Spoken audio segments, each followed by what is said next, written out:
و شروع میکنیم از یک خبر از پنجکند. نمایندگان حکومت و ماموران میلیسا در شهر پنجکند در یک اقدام برای مبارزه با لباسی به گفته آنها بیگانه برای تاجیکان با زنان حجاب پوش در یک معرکه صحبت کردند. در عکس‌هایی که دفتر حزب حاکم خلقی دموکراتی در پنجکند روز 4 آگوست در فیسبوک نشر کرد دیده می شود که مقامات با زنان و دختران حجاب پوش صحبت می کنند و یک مأمور میلیسا نیز همراهشان است.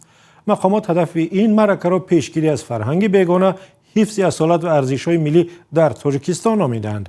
دقیق نیست که مقامات به زنان چی گفتند و از آنها چی خواستند. بعضی از زنان حجاب پوش که این گونه صحبت‌های مقامات را شنیدند از ترس پیش نآمدن مشکل در کار و زندگی از دادن تفصیلات بر رادیو آزادی خودداری کردند.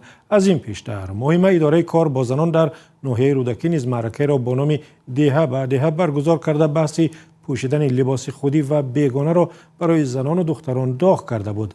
نمایندگان مخالفان دولت تاجیکستان این عملکرد مقامات را زیر پا کردن حقوق انسان و به خصوص حقوق مذهبی نامیده همیشه تنقید می‌کنند.